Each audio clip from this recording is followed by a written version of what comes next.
Africa. Let's start with the news breaking this afternoon. The International Financial Action Task Force has opted to greylist South Africa after flagging that the country was being monitored in October 2021. Last year, the global anti-money laundering body announced that South Africa needed more prosecutions and the freezing of more assets to demonstrate its compliance. For more on this, business editor Xolani Mbanjwa is in studio with us. Xolani, the finance minister did warn us this week to prepare for this greylisting. Yes, and it seems the writing has been on the wall for some time, although there has been a number of strides that have been done by National Treasury and the National Assembly to make sure that we are not grey-listed. But it seems like the Financial Action Task Force opted to grey-list South Africa and monitor it. And to tell us more about this particular action, we are joined by the Acting Director General of the National Treasury, Mr. Ismail Momoniat. Mr. Momoniat, thank you very much for your time this afternoon. Not a surprise here because South Africa, although South Africa has been working quite hard to come up with legislation to satisfy the Financial Action Task Force, it seems like that was not enough to actually satisfy this international body. What does this mean for South Africa, that South Africa is now going to be monitored? What does that actually mean? Okay, so the actual wording, and sorry, I'm actually in Paris at the the FATF meetings have ended, and of course FATF made its decision today. The actual implications, I believe, will not be very significant, purely because if you look at what FATF says, they've acknowledged that we've made significant progress since our mutual evaluation was published in 2021.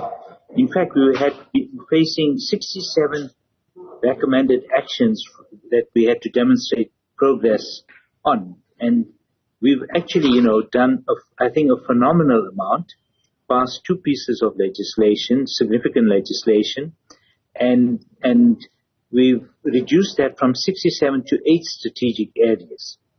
And if you look at those areas, we've got to demonstrate often pretty technical progress, like in our beneficial ownership registries, and also maybe in the functioning of some of our authorities, in that they need to use mechanisms like the suspicious transaction records, the mutual legal assistance mechanisms, much more. And of course, that we need to see more investigations and prosecutions for money laundering and terror financing. So those are the types of steps we need to take. So the actual impact, I think, given that I think none of the actions refer to the financial sector, FATF seems to have accepted that our financial sector, has now adopted a risk-based approach and meets the standards of anti-money laundering and terror financing. And the other areas of work, in a sense, I think it acknowledged that we just need a bit of time to demonstrate progress. And if we can keep the period short and hopefully get out of this list within a year, I think that the costs could be significantly reduced on the economy. There are costs, but we could reduce that by continuing to demonstrate action. And the fact that we've already shown our commitment, I think, will be taken into account, I believe, by many key players like the major correspondent banks.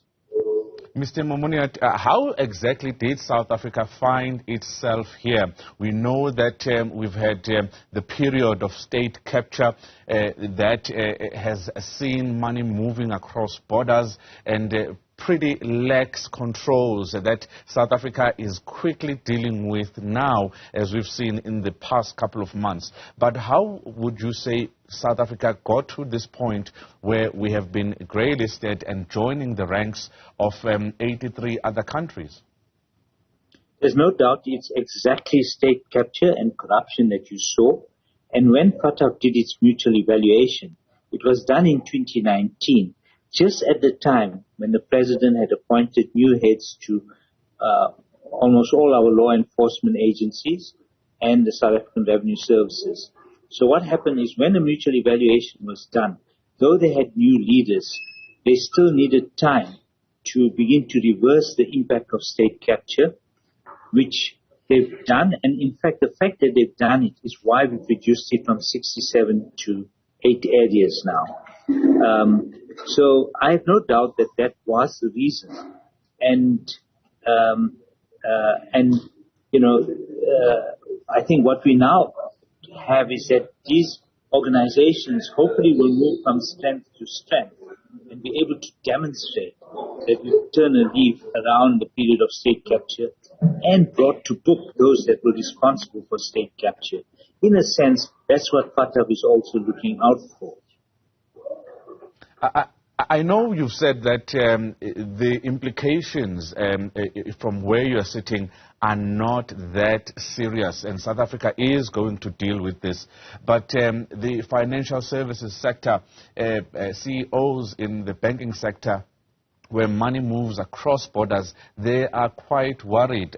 One of them I spoke to last month was Mr. Sim Shabalala, who actually said that greylisting could be worse than being downgraded in terms of the credit rating agencies. But it doesn't seem that this particular grey listing is something that we are taking seriously in terms of what we are doing, because one of the worries is that no investor or investors are going to be reluctant to pour their money into South Africa when we are downgraded in terms of credit rating and grey listed. No, look, it's definitely going to be, there will be some cost to the economy. But, you can be grey listed because you're refusing to do anything to fix up your system. If FATF had said, because South Africa, say, has not demonstrated any progress, then I think the cost would have been immense, because then many other banks in other countries would not be able to do business with South Africa easily. But the fact that, our financial sector is not listed in the action plan, and there's recognition of the significant steps that we've taken, I believe that the impact will be greatly reduced. And yes, some investors will certainly decide not to invest, and that's why we must get out of that list as soon as possible. But I believe that, we've demonstrated our success, and hopefully we can reduce the cost quite significantly. And if we continue to show a determination that we're addressing all the other weaknesses, I believe that we'd be able to manage the cost and absorb it to some extent.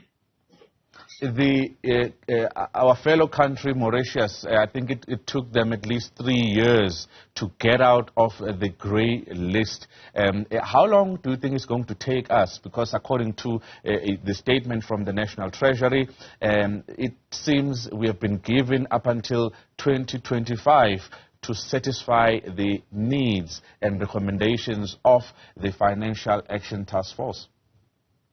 Yes, FATF has given us 2 years, but it's my hope that we'll do it in a year.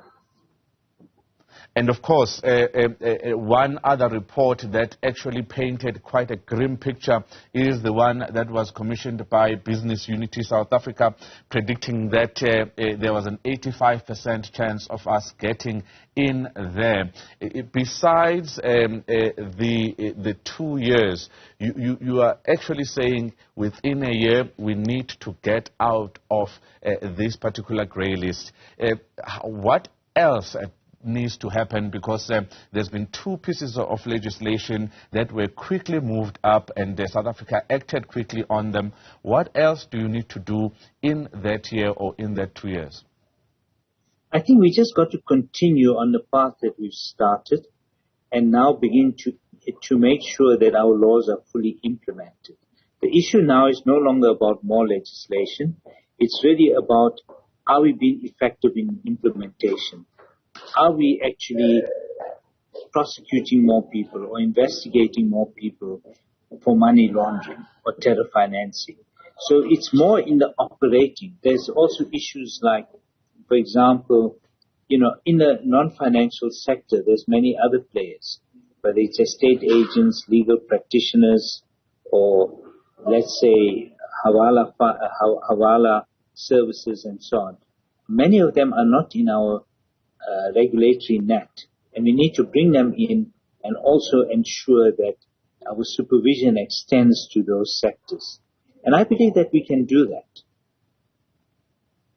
I think that the whole issue about it being 85% certain, look, the FATF process, given where we were on the mutual evaluation, it was always going to be almost impossible to prevent greylisting.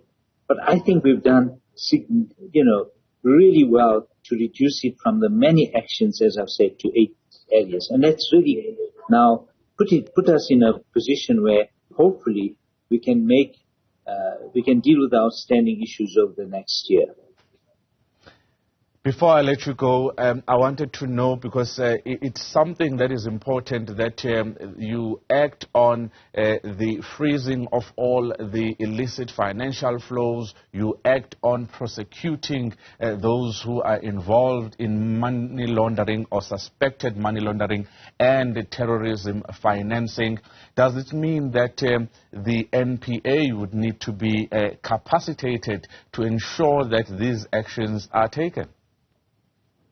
Yes, if you note what Minister Gorongwana said in his budget, he's actually made a lot more funds available to the police and prosecuting agencies and the FIC.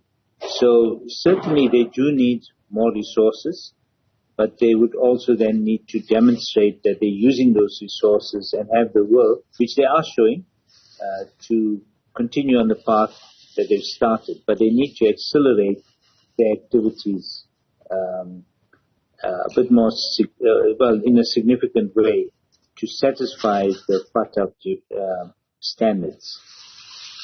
Mr. Momoniat, thank you very much for your time all the way from Paris, France, giving us the lowdown of indeed the implications of this grey listing by South Africa impacting on investments for South Africa, with investors questioning South Africa's viability as an investment destination when it comes to its implementation of these money laundering, terrorism financing and other regulations that are there.